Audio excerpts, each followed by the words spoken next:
Es un gusto verles, saludarles, poder participar con ustedes y celebrar en este día el Día del Señor, sabiendo que estamos experimentando el reposo en una pequeña medida, pero que sabemos y tenemos la confianza de que esta es nada más que la muestra de un reposo eterno al cual el Señor nos está conduciendo en este peregrinaje. Vamos a entrar a la palabra. Quisiera que me acompañaran en sus Biblias en el Salmo capítulo 80. Si usted ha seguido la serie de exposiciones del libro de los Salmos, se dará cuenta que el último que veíamos la semana pasada cerrando era el Salmo 78.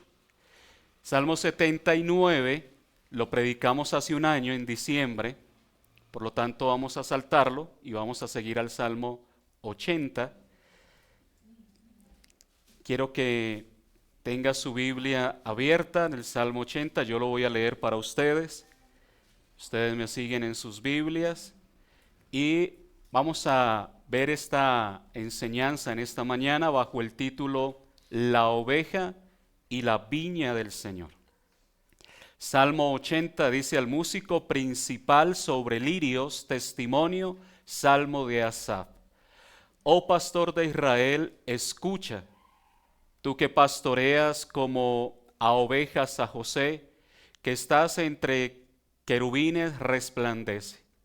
Despierta tu poder delante de Efraín, de Benjamín y de Manasés, y ven a salvarnos. Oh Dios, restáuranos. Haz resplandecer tu rostro y seremos salvos. Jehová, Dios de los ejércitos, ¿hasta cuándo mostrarás tu indignación contra la oración de tu pueblo? Les diste a comer pan de lágrimas y a beber lágrimas en gran abundancia. Nos pusiste por escarnio a nuestros enemigos, y nuestros enemigos se burlan entre sí. Oh Dios de los ejércitos, restáuranos. Haz resplandecer tu rostro y seremos salvos.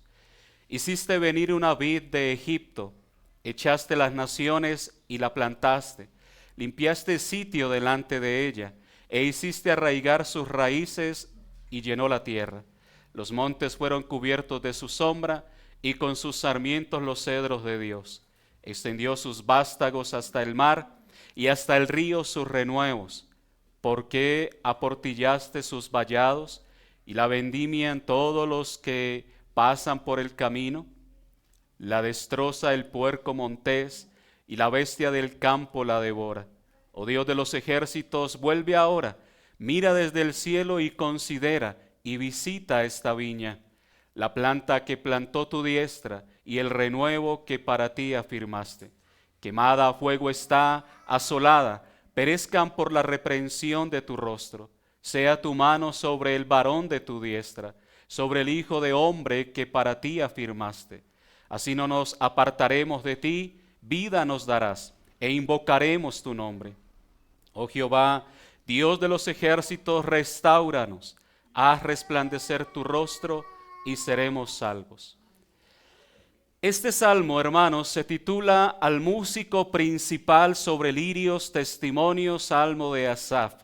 Al igual que los salmos 45, 60 y 69, este salmo es sobre los lirios. La frase, ya recordamos nosotros, que se refiere a la belleza general de la composición de este salmo. También se puede referir a la melodía o incluso a un instrumento que se conocía en aquel tiempo, un instrumento de 6 cuerdas, y quiere este salmo, al igual que varios salmos de Asaf, atribuir la autoría no solamente a Asaf, sino a la casa de Asaf. Se puede decir que este salmo en realidad no fue escrito por Asaf, sino a un Asaf posterior del que nosotros conocemos en la narrativa bíblica. Ya aquí no solamente el reino del sur, sino también el reino del norte llama a Dios el pastor de Israel, por lo tanto está involucrando al reino del sur y habla específicamente a la tribu de Efraín y a la tribu de Manasés, que son dos de las principales tribus del norte. Y esto es de mucha importancia, dado que él está pidiendo la liberación de Israel. Recuerden que después de la división del reino, Israel queda en el norte y en el sur queda Judá.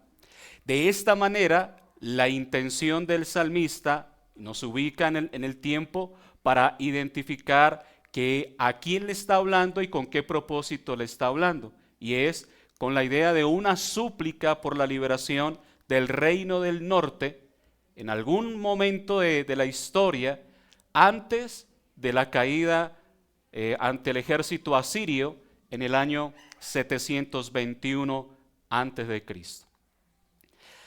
Vamos a ver este salmo en dos partes. La primera parte es el pastor y la tristeza de Israel, del versículo 1 al versículo 7, y la segunda parte, Israel como una vid, a partir del versículo 8 hasta el versículo 19. Entramos a la primera parte y del versículo 1 al versículo 3 se nos va a mostrar una oración al pastor de Israel pidiendo restauración por esta nación. Y comienza el salmista con esta declaración: oh pastor de Israel, escucha. Frente a esta declaración, la imagen que se nos transmite es la imagen de un rey o un gobernante sobre un pueblo, considerado como su pastor.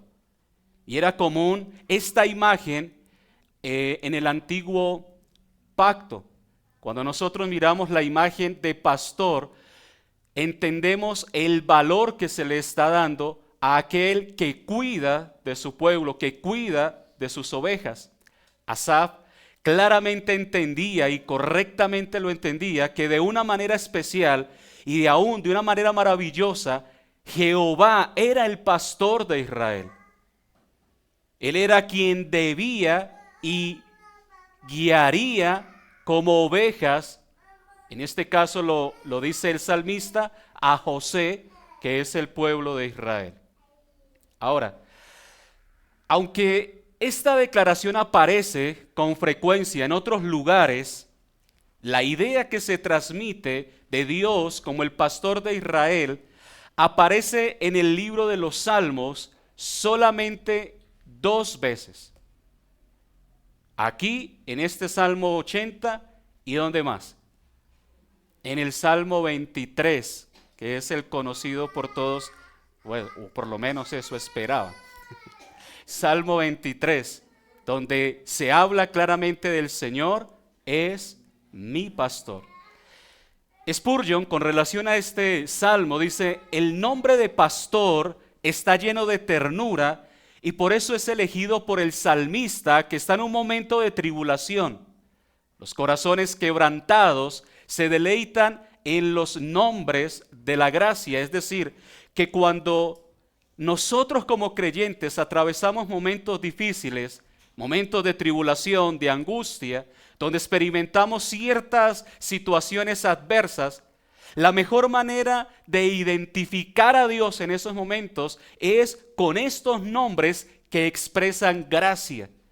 Cuando se nombra a Dios como pastor, no se nombra como juez, no se nombra como el que está ahí para dictar sentencia, sino como pastor que está vigilando y cuidando, proveyendo lo necesario para sus ovejas, llevando a sus ovejas a buenos pastos, a buenas aguas.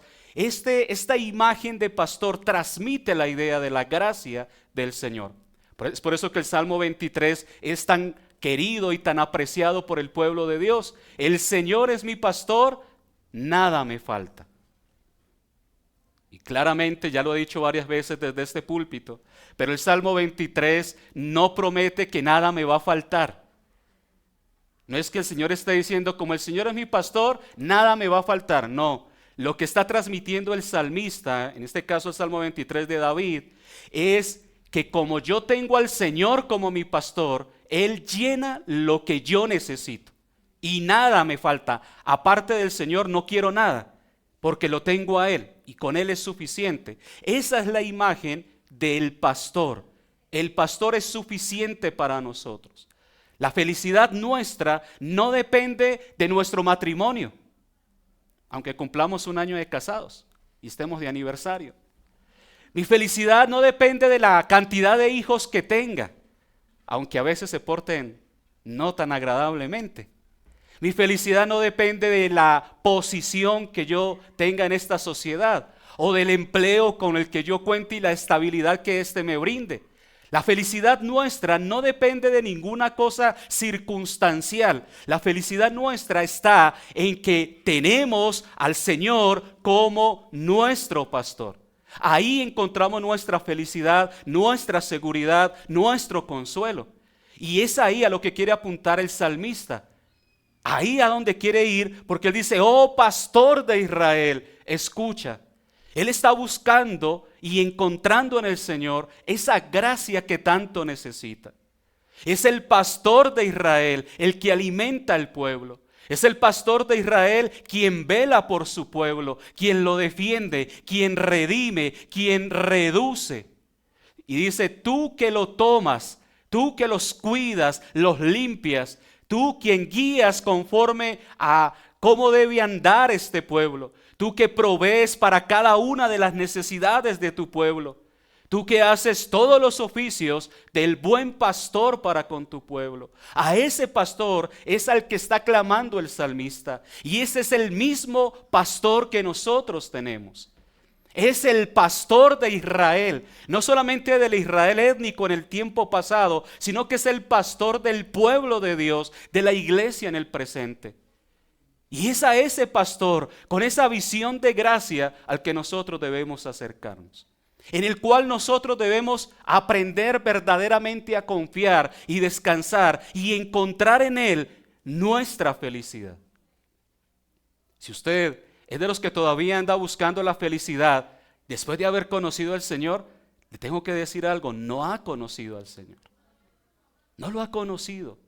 Porque la felicidad nuestra no deriva de la circunstancia que vivimos, no deriva de la persona que tenemos al lado, no deriva de la posición económica con la cual contemos, deriva de cuán cerca y cuánta comunión yo tenga con este pastor, con el buen pastor.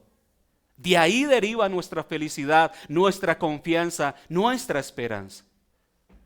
Pastor de Israel. Esto nos recuerda la bendición de Jacob que hace a Efraín y a Manasés. Efraín y Manasés son los hijos de José, por eso son tan pronunciados acá. En la que Jacob invocaba al Dios que me mantiene desde que yo soy hasta este día, para bendecir a estos muchachos, a estos dos hijos de José. En el Génesis capítulo 49, verso 24, dice él, el pastor, la roca de Israel. Interesante declaración de sustentabilidad, de seguridad, de firmeza. Ahí es donde nosotros debemos ir. A ese lugar es el cual nosotros debemos acudir. Debido a la prominencia de José entre sus hermanos y debido al tamaño de las tribus de los hijos de José, en este caso son Efraín y Manasés, a veces las escrituras se refieren a todo Israel como José. Por ejemplo, en el libro de Ezequiel, capítulo 37, el verso 6, dice, y pondré tendones sobre vosotros, y haré subir sobre vosotros carne, y os cubriré de piel, y pondré en vosotros espíritu, y viviréis, y sabréis que yo soy Jehová. El versículo 19 dice, diles, así ha dicho Jehová el Señor, he aquí yo tomo el palo de José, que está en la mano de Efraín, y a las tribus de Israel sus compañeros, y los pondré con el palo de Judá, y los haré un solo palo, y será uno en mi mano. Se deriva entonces el título de José como hablando de toda la nación, o por lo menos en el caso de la tribu o del reino del norte de Israel. También el profeta Amós en el capítulo 5, versículo 6, dice, buscad a Jehová y vivid, no sea que acometa como fuego a la casa de José y la consuma sin haber en Betel quien lo apague. Versículo 15 del mismo capítulo 5. Aborreced el mal, amad el bien y estableced la justicia en juicio. Quizá Jehová, Dios de los ejércitos, tendrá piedad del remanente de José. En el capítulo 6, ahí mismo en Amós, versículo 6, dice: beben vino en tazones y se ungen con los ungüentos más preciosos y no se afligen por el quebrantamiento de José. Hay otros pasajes más que hacen referencia a la representación que tiene José en cuanto al reino del norte o a Israel. Zacarías, el libro de los Salmos en el capítulo 81, versículo 5 también lo hace. Abdías, capítulo 1, verso 18. Pero sí, esta representación que tiene José en cuanto al pueblo de Israel, nosotros debemos también pensar que la referencia y la idea que está transmitiendo el salmista acá tiene que ver más con la identidad de todo este pueblo. Porque él continúa diciendo que estás entre querubines, en el versículo 1, finalizando, que estás entre querubines, resplandece. Ahora, esta declaración se refiere a dos aspectos. El aspecto menor es la presencia de Dios en relación al arca del pacto y a la institución del tabernáculo. Es Él, en el tabernáculo se encuentra el arca del pacto, donde están los querubines, y por eso dice que estás entre querubines, en el templo.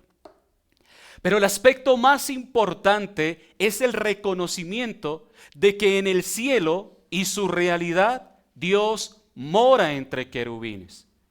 No vamos a ir allá, pero ustedes recuerdan el llamamiento de Isaías en el libro de Isaías capítulo 6, donde Isaías ve el trono de Dios y querubines delante de él y todo este asunto.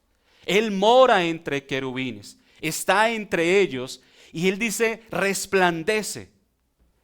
Lo que hace Asaf o lo que está pidiendo Asaf es que el Dios de esta majestad y gloria resplandezca a favor de su pueblo.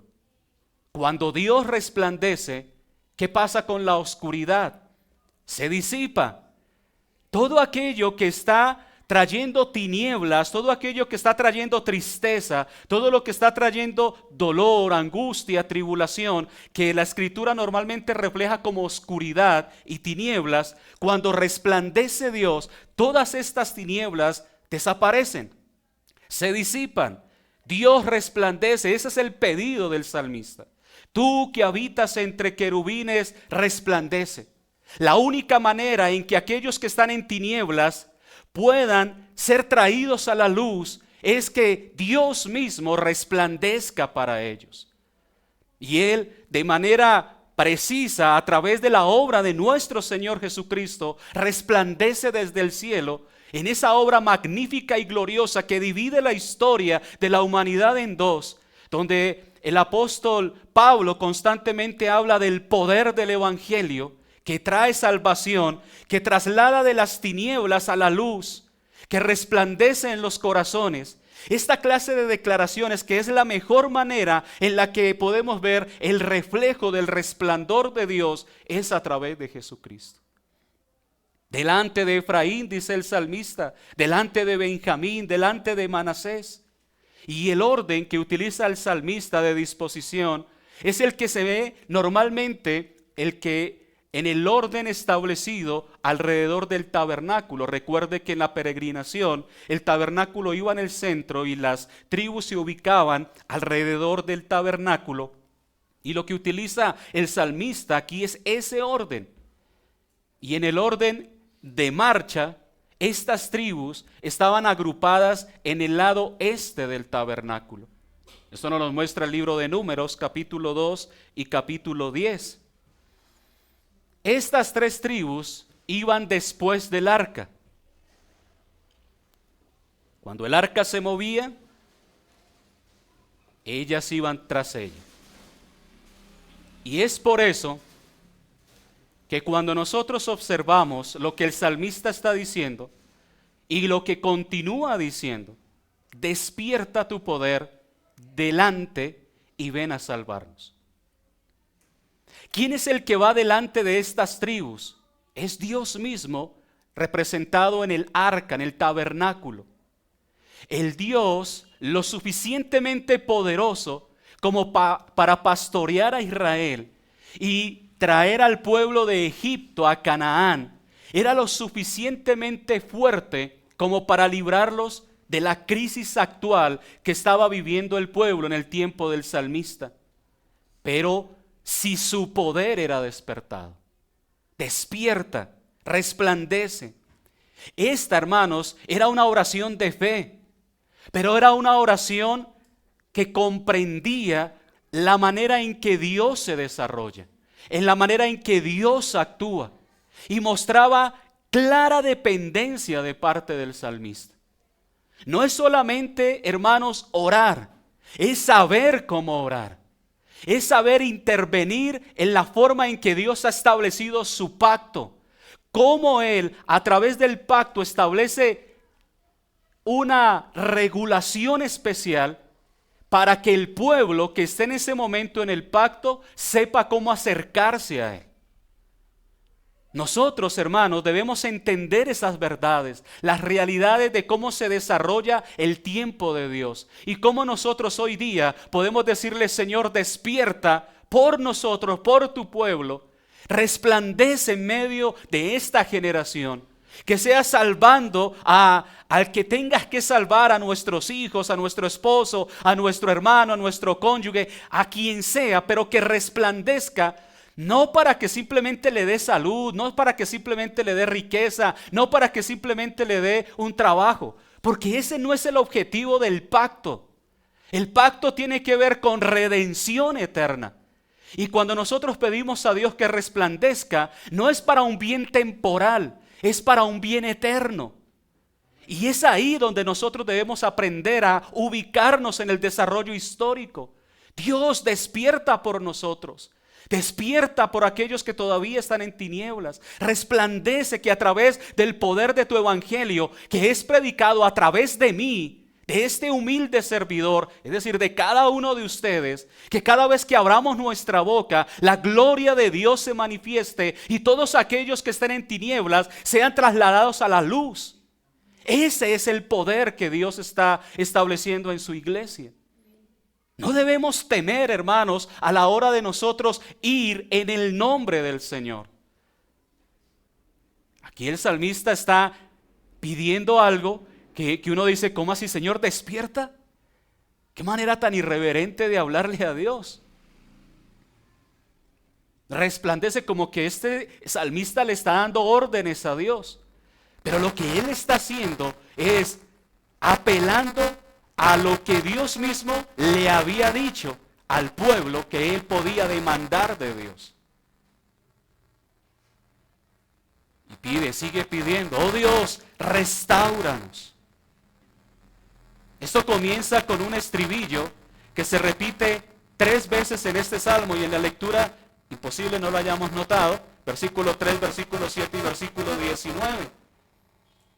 Este dice: oh Dios, restáuranos, haz resplandecer tu rostro y seremos salvos. 3 veces se repite esta declaración en este salmo. Y si se repite 3 veces, es porque es algo que establece un pensamiento firme. Algo que debe quedar de recordación para nosotros siempre.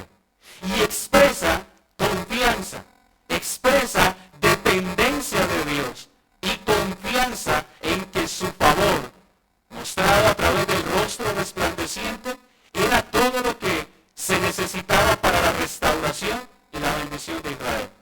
No necesitamos ejércitos, no necesitamos grandes armamentos para defendernos de los asirios, no necesitamos grandes cosas, solamente que tú resplandezcas. Porque podemos tener el mejor ejército, podemos contar con el mejor armamento, las personas más preparadas, pero si Dios no está en el asunto, todo va a ser una simple frustración. El salmista entendía eso. Y aunque debían prepararse, debían orar, debían estar atentos a las cosas, actuar, él sabía que al final dependía todo del Señor. Nosotros no descansamos en nuestras capacidades. Nosotros no podemos quedarnos centrados en la habilidad que mostramos, las capacidades humanas que tenemos, las virtudes, el carisma. Eso es secundario. Lo principal es que Dios se mueva en favor de su pueblo. Lo principal es que Dios actúe por su pueblo. Si Jehová no edifica la casa, en vano trabajan los que la edifican. Si el Señor no guarda la ciudad, en vano vela la guardia. Nosotros no actuamos porque seamos muy buenos, o porque seamos mejores, porque seamos perfectos, porque tengamos toda la habilidad o toda la capacidad. Por eso es que Dios ha sido tan sabio, tan maravilloso y tan pertinente a la hora de establecer un pueblo, una iglesia, y no salvarnos individualmente. Porque podíamos haber escuchado el Evangelio y quedarnos en casa y vivir y listo, ir al cielo como individuos. Pero el Señor sabe que solos no podemos. Necesitamos del otro. Yo necesito, de hecho, Dios es tan sabio que desde del mismo diseño creativo, Dios estableció la necesidad que el hombre tiene de la mujer y la mujer la necesidad que tiene del hombre. El ser humano es diseñado para ser interdependiente, depende de otro. Aún dependemos de otro para comer. Pensemos desde un bebé. Él no puede alimentarse solo. Necesita que su mamá le alimente. Depende de ella. Nosotros dependemos de cosas externas para vivir. Dependemos del aire, dependemos de la comida. Para poder fructificar y multiplicarnos dependemos de otra persona. Para ser iglesia dependemos de otros. Necesitamos a nuestros hermanos. Y esa es la manera sabia en que Dios actúa. Dios nos muestra a nosotros cómo debemos llevar hacia adelante este proyecto que Él ha establecido. Ahora, aquí es algo interesante de lo que dice el salmista, porque él no dice, restáuranos de nuestra cautividad. Él no dice, el salmista no está diciendo, arréglame el problema. ¿Qué dice el salmista? Restáuranos a nosotros. Aquí el problema soy yo. El problema no son los asirios. El problema aquí no es mi esposa, mi esposo, mis hijos, mi trabajo, mi jefe. No, aquí el problema no son ellos. El problema somos nosotros. Los que necesitamos ser tratados, restaurados, en los que se tiene que trabajar es en nosotros. Y eso el salmista lo entendía. Restáuranos. Y todo saldrá bien si andamos en lo que es correcto. Aunque vengan los asirios, aunque venga el enemigo, aunque tengamos problemas, aunque vengan las necesidades, si yo estoy andando delante del Señor, todo va a estar bien. No esperamos una vida perfecta, porque no la va a haber en este lado de la historia. Pero sí podemos tener una vida confiada, sí podemos tener una vida en la cual nosotros podemos estar totalmente dependientes de la obra del Señor. La mejor restauración no es la de las circunstancias, sino la del carácter. Cuando las circunstancias en nuestra vida nos rodean y hacen aflorar lo mejor y lo peor de nosotros. Ahí Dios está trabajando. Las circunstancias son uno de esos instrumentos preciosos que Dios utiliza para formar a su pueblo, para formar el carácter de su pueblo. A veces como pueblo de Dios nos convertimos en personas muy, ¿cómo lo digo? Para que no suene tan feo. Cobardes. A veces somos cobardes. Le tenemos miedo a todo. En vez de saber que el Señor está conmigo y ya no debo temer, porque mi temor es el Señor, no nada de las otras cosas, pareciera que le temiéramos a todo. Ay, qué miedo la seguridad de esta ciudad. Ay, qué miedo no sé qué. Ay, qué miedo el clima porque está haciendo mucho frío y me da gripa. Ay, no, y le tememos a tantas cosas. Ay, qué miedo de yo casarme porque es que si me caso, la responsabilidad. Después ay, qué miedo tener hijos porque cómo lo vamos a mantener. Ay, que todo es un miedo. Y a veces uno ve más fe en el que no cree. Pues tienen hijos. Ah, ese viene con el pan debajo del brazo. De alguna manera va a sobrevivir. Pero el cristiano está calculando, midiendo y como que, y es que si me gasto este peso y es que si lo doy para la iglesia y entonces yo me quedo sin plata para vivir. Ahí, hermano, Dios está trabajando con el carácter nuestro. Por eso el salmista es tan claro cuando dice: restáuranos.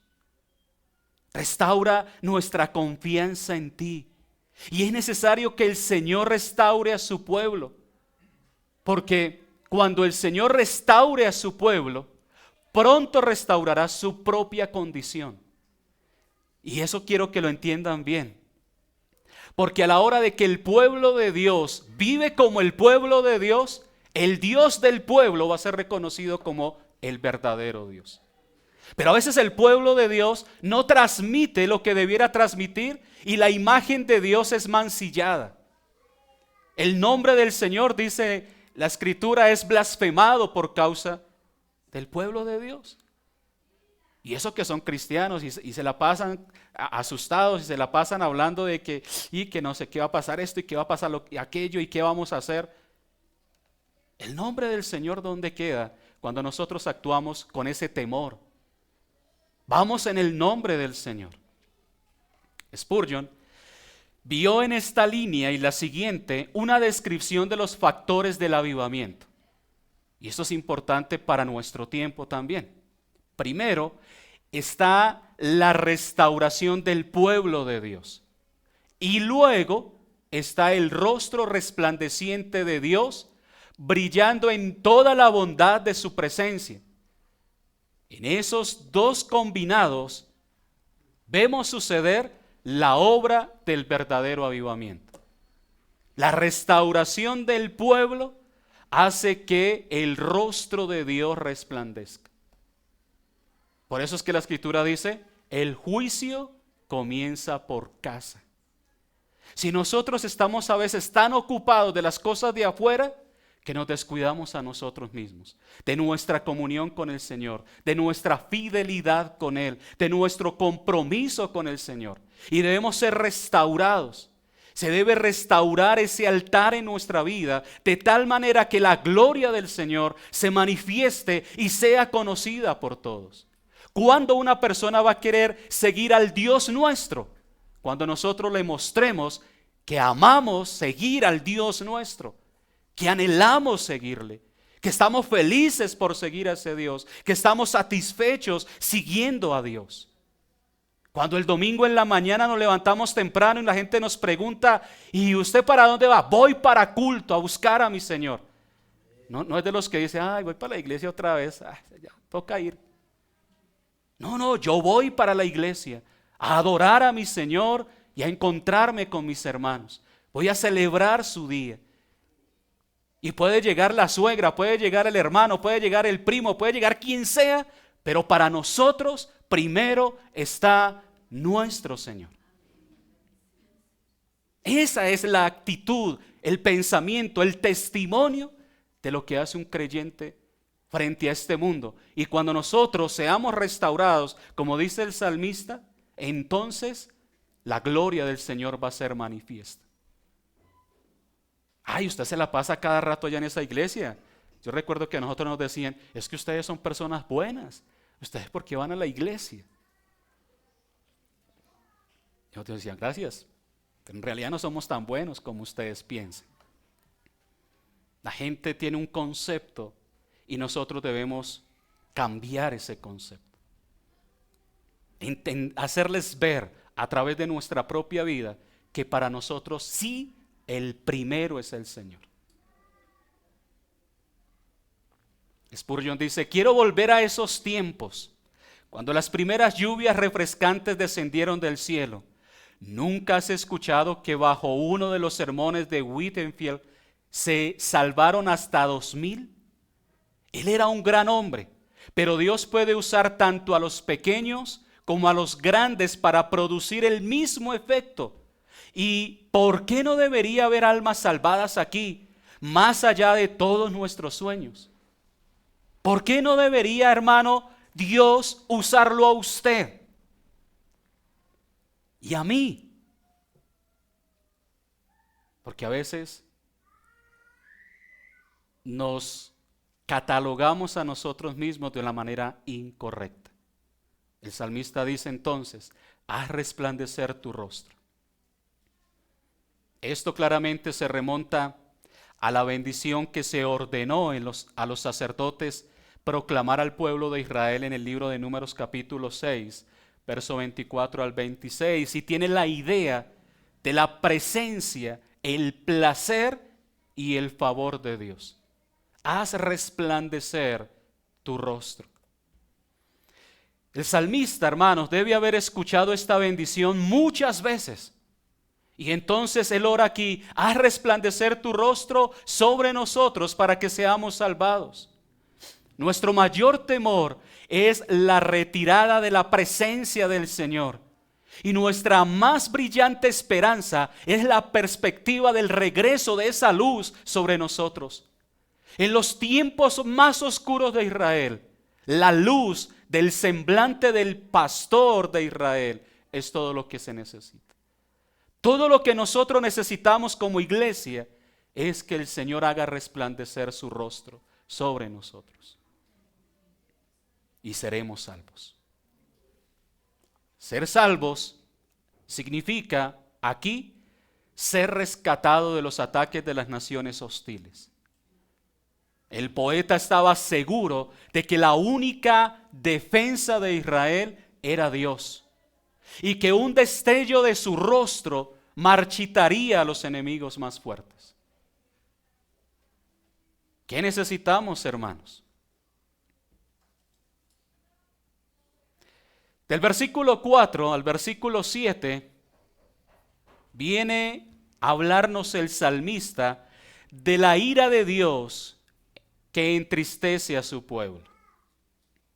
Dice el salmista: Jehová, Dios de los ejércitos, ¿hasta cuándo mostrarás tu indignación contra la oración de tu pueblo?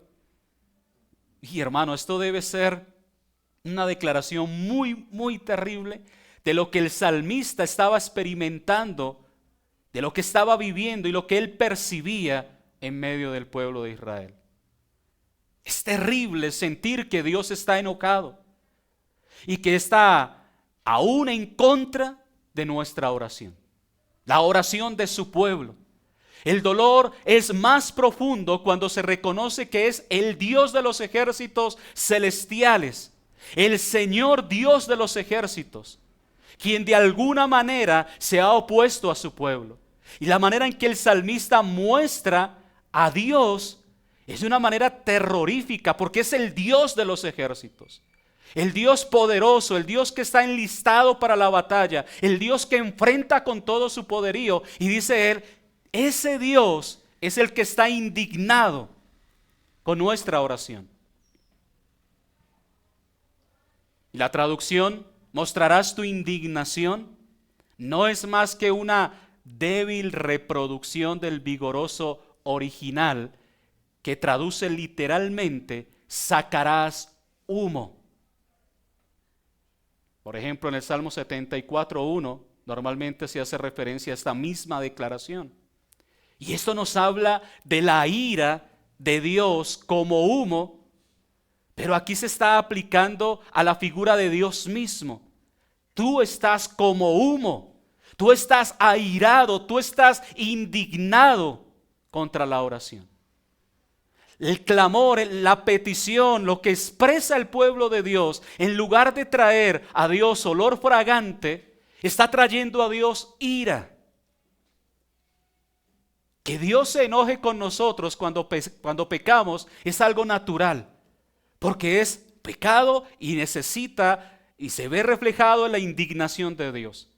Pero cuando estamos haciendo algo que supuestamente es un medio de gracia, que es la forma que Dios ha establecido para acercarnos a Él, que es la manera en que Dios ha propuesto en cómo tener una relación con su pueblo, y que el pueblo esté cumpliendo con el hecho de orar, pero que Dios esté airado con eso, eso es terrible.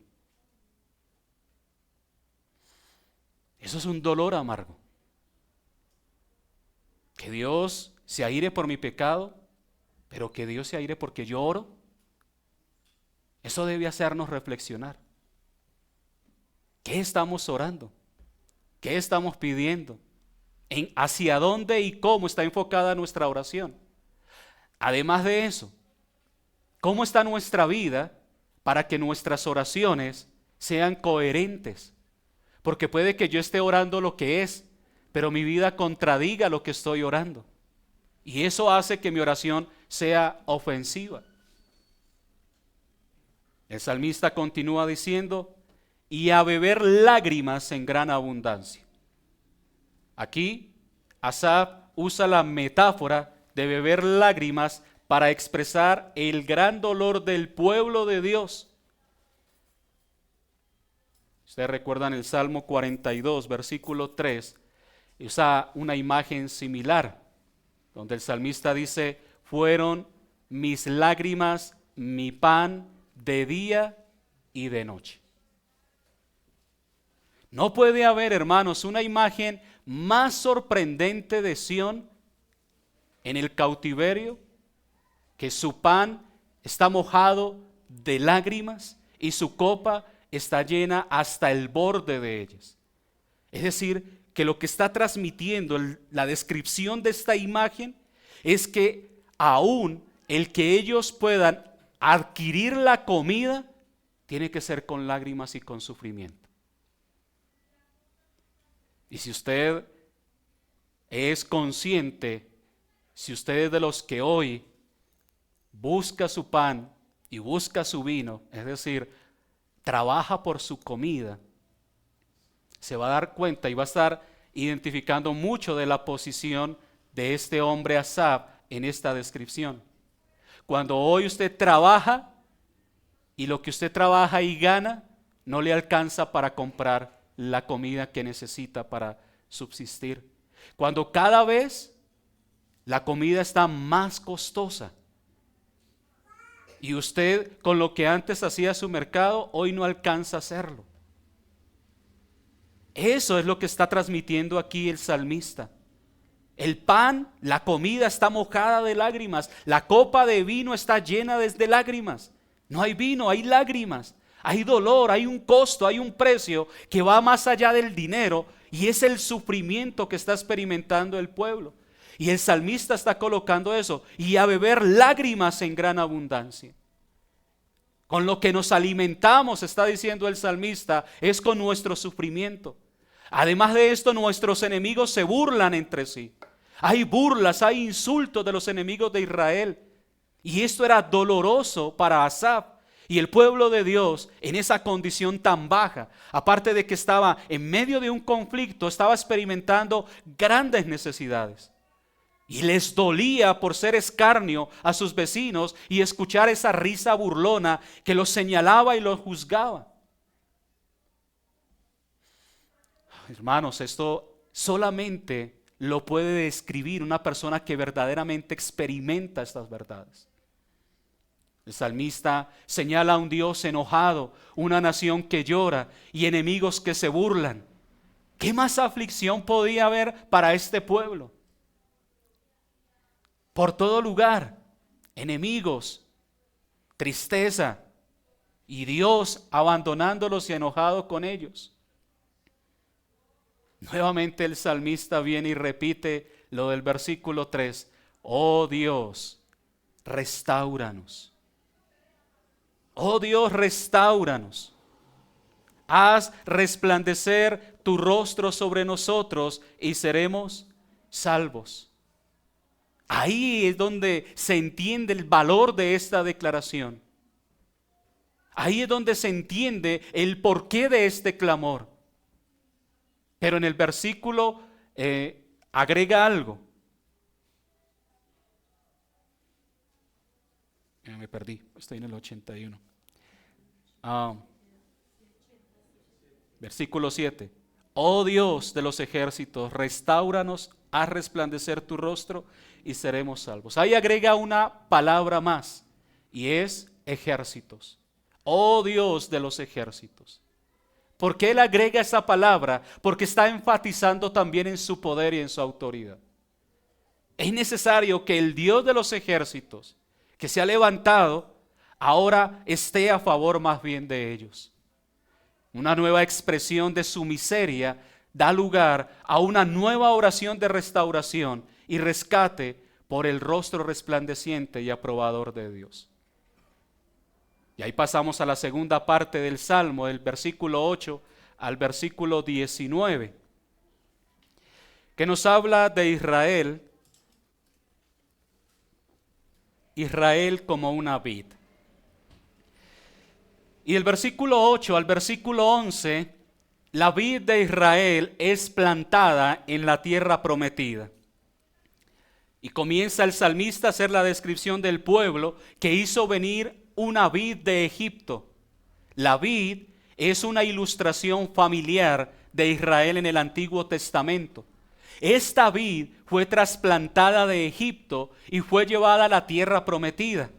En Canaán, Dios la plantó haciendo sitio al expulsar a las naciones cananeas. Y muchos pasajes del Antiguo Testamento hablan de Israel como una vid. Y no vamos a entrar en detalle de cada uno de estos textos, pero por lo menos voy a nombrarles algunos de ellos donde se habla de Israel como una vid. Isaías capítulo 5, versículo 1, Jeremías capítulo 2, versículo 21, Ezequiel 17, versos 5 y 6, Oseas 10, verso 1, Joel 1, verso 7, Deuteronomio 32, verso 32 y 33. Pero también en el Nuevo Testamento aplica la figura al pueblo de Israel. En Mateo 21, Mateo 21, 33 y Marcos 12, 1. Y luego se habla más ampliamente del pueblo de Dios en general. Es decir, la vid es una planta débil, es la imagen que Dios quiere utilizar para referirse al pueblo de Israel. La vid es una planta débil y humilde que necesita apoyo cuando es sustentada. Es salvaje y exuberante a menos que sea restringida por el cuchillo de podar. Es capaz de producir la fruta más valiosa, pero si es estéril, es la menos estable entre los árboles y es apta solamente para las llamas. Esto es una vid. Una vid necesita cuidado. Pero dice el salmista, esa vid hiciste arraigar sus raíces y esa vid llenó la tierra. Los cuidados que Dios había procurado sobre esa vid, la vid de Israel, fue bendecida en la tierra prometida. Fue trasladada de la oscuridad y las tinieblas de Egipto a la luz de la tierra prometida en Canaán. Y allí en Canaán, bajo la bendición de Dios, esta vid echó raíces profundas y llenaron la tierra de una manera que la variedad de las tribus cananeas no habían hecho. Se hizo esta vid tan fuerte y establecida en la tierra que hizo que esto fuera botánicamente imposible en un sentido literal. Es decir, que cuando uno mira la vid en su término botánico, de lo que es la mata en sí, es imposible que suceda lo que el Señor está haciendo con ella. Pero la vid creció como los cedros, dice él, y los montes fueron cubiertos de su sombra. Esa es la imagen, se hizo tan fuerte, aunque esa no era su naturaleza, pero Dios obró de tal manera en esta vid, que era débil, que estaba muy expuesta y necesitaba de cuidados, de tal manera que la mano de Dios sobre ella hizo que se hiciera fuerte. La ilustración es realizada con mucha belleza en los detalles. El éxodo fue el trasplante de la vid. La destrucción de los cananeos consistió en arrancar las malas hierbas para despejar el terreno. el aumento numérico del pueblo fue su arraigo y su expansión. Por eso dice el salmista, extendió sus vástagos hasta el mar y hasta el río sus renuevos. En su apogeo, bajo el rey David y el tiempo del rey Salomón, la dominación de Israel se extendió desde el mar Mediterráneo hasta el río Éufrates. Esta extensión de dominio de Israel es lo que Dios le había prometido en el libro de Éxodo capítulo 23 y en Deuteronomio capítulo 11. En el primer libro de Reyes capítulo 4 versículo 21 muestra que esto que Dios había prometido se cumplió en el reinado de Salomón, quien hereda el dominio de David. Esa vid débil, expuesta, fue la que Dios trasplantó e hizo que se extendiera a convertirse en un imperio. El versículo 12 y el versículo 13 nos va a mostrar esa otra cara del asunto, y es una vid desprotegida. Y comienza a través de un interrogante. ¿Por qué aportillaste sus vallados y la vendimia en todos los que pasan por el camino? En el antiguo Israel, un viñedo a menudo estaba rodeado por un seto grueso y espinoso que mantenía alejados a los ladrones y a los animales salvajes. Asaf ve el estado atribulado de Israel y puede ver que los vallados simbólicamente utilizados fueron aportillados por la mano de Dios. No fueron los enemigos, no fueron los problemas, no fueron los adversarios, fue Dios mismo quien aportilló el vallado y quien hace apertura a todos los peligros externos. Por eso dice, la vendimia en todos los que pasan por el camino.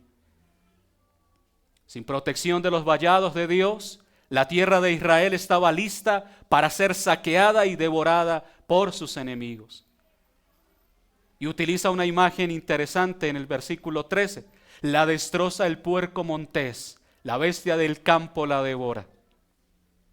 El puerco montés, también conocido como el jabalí, se caracteriza por la destrucción y puede devastar rápidamente un viñedo. Enemigos de Dios son representados como bestias salvajes y destructivas. Por eso es que la Escritura en el Nuevo Testamento dice que Satanás ha venido para matar, hurtar y destruir. Pero el Señor ha venido para que tengamos vida y vida en abundancia. Ninguna imagen de un enemigo destructivo podría ser más apropiada que la que se usa aquí. Hemos leído sobre los pequeños zorros que estropean las enredaderas, pero el puerco montés es un enemigo mucho más destructivo. Se abre paso a través de las vallas, arranca las raíces, arranca las enredaderas y las pisotea. Un solo grupo de estos animales a veces destruye un viñedo entero en una sola noche. En 1520, cuando Martín Lutero se destacó como reformador, el Papa León X publicó una condena de Lutero y su obra conocida como Exsurge Domini. En el párrafo inicial usó esta imagen del Salmo 80. En tu ascensión al cielo has mandado el cuidado y el gobierno y la administración de esta viña a Pedro como cabeza, dice el Papa, y a tus representantes, sus sucesores, como la iglesia triunfante. Y hablando de Lutero, dice el Papa, un jabalí rugiente del bosque se ha comprometido a destruir este viñedo. Una fiera quiere devorarlo. Esa es la imagen que utiliza el Papa hablando de la destrucción que ha traído, según él, Lutero a esta organización religiosa, tomando y malinterpretando claramente el Salmo. Verso 14 al 16 nos muestra una oración en consecuencia para que Dios se apiade de esta vida asolada.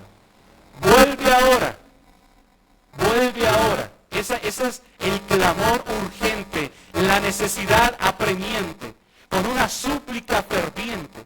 Asaf ora en nombre de la nación y ruega a Dios que regrese a ellos, que mirara la grandeza de esa necesidad y que visitara esta viña que él mismo había plantado. El sufrimiento de la gente se debe a su propio pecado, al apartarse de Dios como el buen pastor, como el labrador, como el rey. Su restauración solamente puede llegar cuando Él regrese a su pueblo.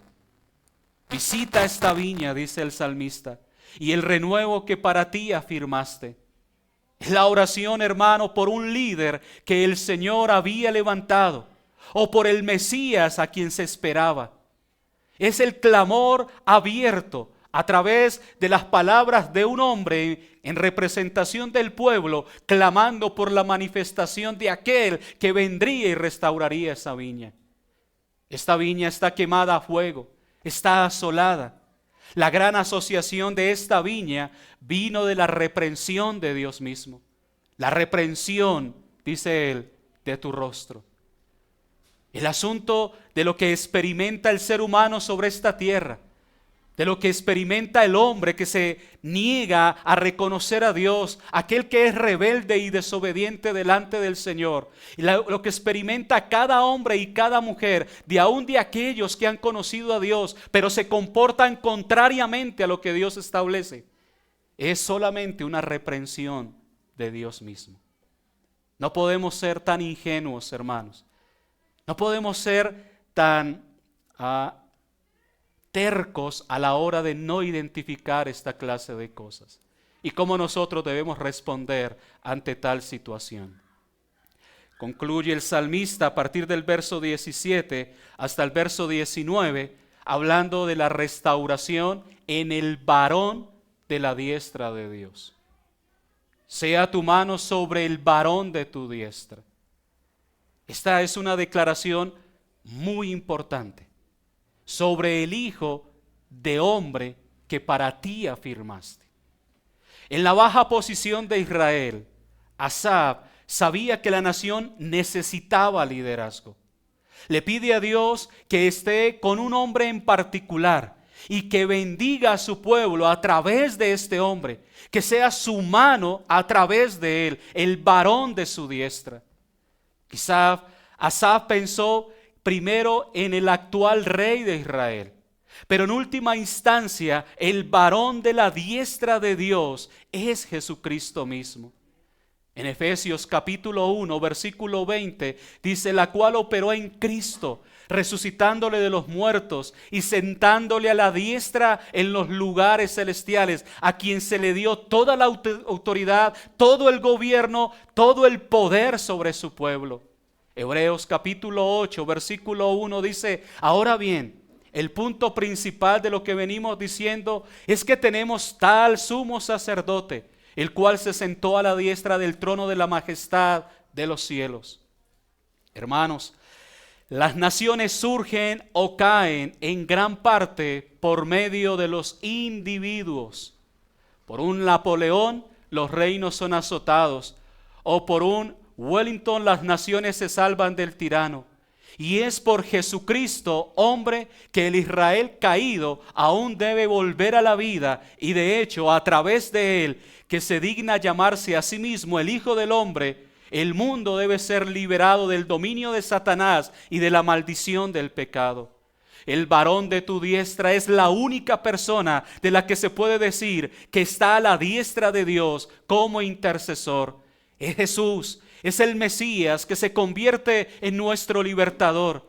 Nombrémoslo para este propósito y que su fuerza se manifieste en nuestra debilidad.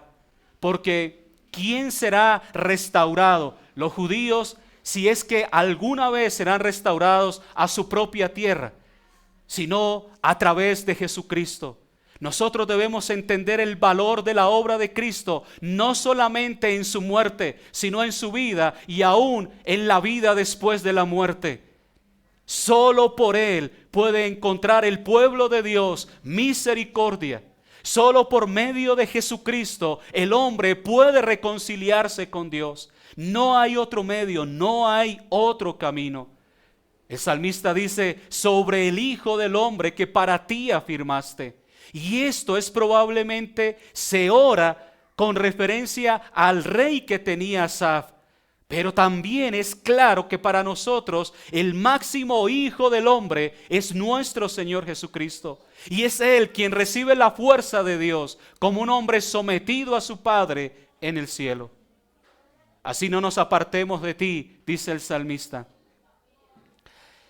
En la fortaleza de este Hijo del Hombre fortalecido, este varón de la diestra de Dios, el pueblo de Dios sería restaurado a la fidelidad. Serían vueltos a la vida y una vez más invocarían el nombre del Señor. El salmista no olvida su clamor. Versículo 19. Oh Jehová, Dios de los ejércitos, restáuranos. No se nos puede olvidar esto, porque el asunto acá no es acabar con los problemas. El asunto acá no es terminar con el sufrimiento simplemente. Es nuestra restauración.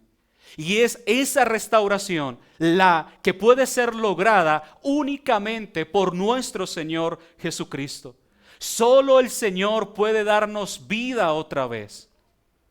Solamente Él, verso 18. Así no nos apartaremos de ti, vida nos darás e invocaremos tu nombre. Él es el que da vida al pueblo mediante el perdón de sus pecados, la renovación del pacto y la expulsión de los enemigos. Esta no es simplemente una oración por la liberación de un enemigo, sino que es una petición urgente por las bendiciones de Dios.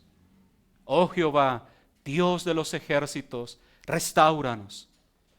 El estribillo que se repite por tercera y última vez, pero esta vez agregando el nombre en hebreo Yahweh, oh Jehová, que es el nombre del pacto de Dios, el Dios de los ejércitos, y es bajo el liderazgo del gran Mesías, del gran Cristo enviado de Dios, que el pueblo sería restaurado y de nuevo conocería y vería el rostro resplandeciente de Dios. Serían ellos rescatados de toda esta confusión. Haz resplandecer tu rostro, tanto para Israel como para la iglesia, hermanos. Esta oración ha sido respondida en Cristo. En Él podemos ser restaurados a Dios. En Él el rostro de Dios resplandece sobre nosotros, mostrado a través de su preciosa gracia. Que el Señor, hermano, guíe nuestras vidas a reconocerle siempre a Él. Amén. Oremos. Padre, queremos darte gracias en esta preciosa mañana, por tu bondad, por tu misericordia y por tu infinito amor, Señor. Gracias porque nos permites conocerte a través de tu palabra y encontrar en ella mayor consuelo y descanso.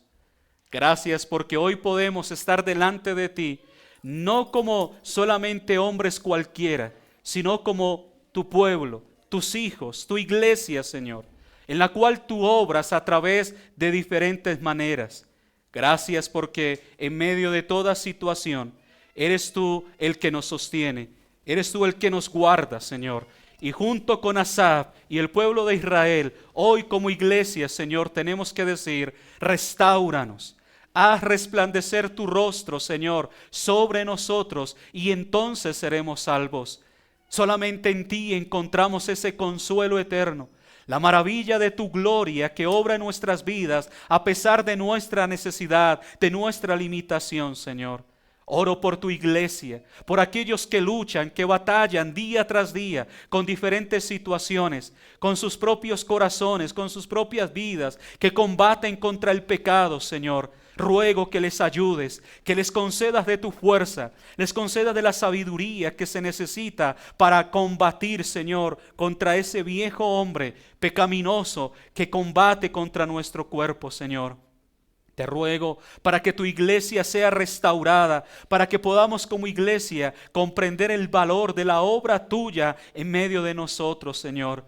Perdónanos porque hemos sido débiles, perdónanos porque hemos sido muchas veces cobardes y ayúdanos a ser determinados a la hora de defenderte a ti. Que tú seas la prioridad para nosotros, que tú ocupes la primacía en nuestra vida, Señor, porque eres tú quien trae consuelo, esperanza, alegría, quien nos da esa esperanza eterna, Señor. Ayúdanos para que día tras día podamos perseverar en esa confianza, en ese consuelo, en esa esperanza, sabiendo, Señor, que nosotros somos tus ovejas, que nosotros somos la vid, que tú cuidas, que tú preservas, que somos ovejas a las cuales tú llevas a buenos pastos, a aguas de reposo, Señor, que tú cuidas de tu pueblo, que tú eres el buen pastor que ha dado su vida por las ovejas, Señor. Por eso ayúdanos a vivir de tal manera que tu nombre sea glorificado, que tu nombre sea honrado, magnificado, Señor, en medio de tu pueblo. Padre, gracias por tu iglesia, por cada hermano, por cada hermana, por cada familia, por cada niño, cada joven, Señor. Padre, que sus vidas, que sus pasos sean conducidos hacia ti en fidelidad, en temor, en obediencia. Gracias, Señor, por este tiempo, por la comunión que podemos tener como iglesia. Gracias por este día. Toda la gloria y toda la honra son tuyas, Señor, en Jesucristo. Amén. Mis hermanos, muchas gracias. Que el Señor les bendiga.